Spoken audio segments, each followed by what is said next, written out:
Hello, magandang araw po sa ating lahat. Panibagong umaga at panibagong luto ulit ang gagawin natin ngayong araw. Kaya for today's video naman, magluluto ako ng adobong liempo.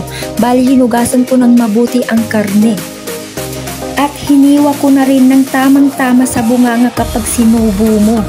Nakahanda na rin ang bawang, sibuyas at luya. Nasindihan ko na rin yung kalan at inilagay na yung kawali upang uminit na ito. Dahil mainit na yung kawali, naglagay na rin ako ng konting mantika. Isinabay ko na rin yung bawang, sibuyas at saka luya.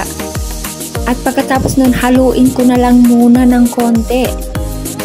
At saka ko hinalo na yung karne.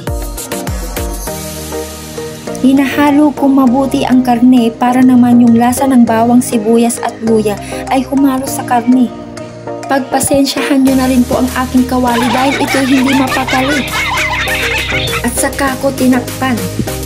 Dahil medyo okay na, naglagay na rin ako ng toyo. Naglalagay na rin ako ng asukal, pampalasa. At sinunod ko na rin yung paminta. Mahilig talaga kasi ako sa paminta kaya dinamihan ko na. Ako lang siguro yung naglalagay ng madaming paminta. Sinunod ko na rin yung tubig. Pinalakihan ko pala ng apoy nang madaling kumulo. At saka ko tinakpan, hintayin natin kumulo.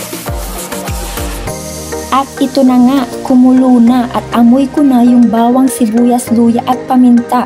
Nilagay ko na yung mahabang sili. Halu-haluin ko na lang muna ng konti at takpan hanggang mag-reduce yung sabaw. Dahil okay na, lagyan na rin natin ng suka. Ito ang pinagkaibahan natin sa ibang lahi, gaya ng Chinese. Hindi sila mahilig sa may asit at takpan ko ulit.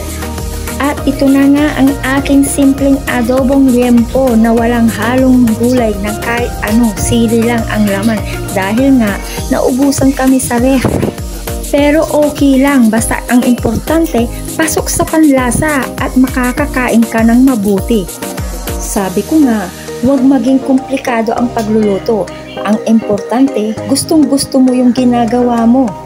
Kain po tayo at mapapa-happy tummy na naman ako. See you guys on my next vlog. Bye!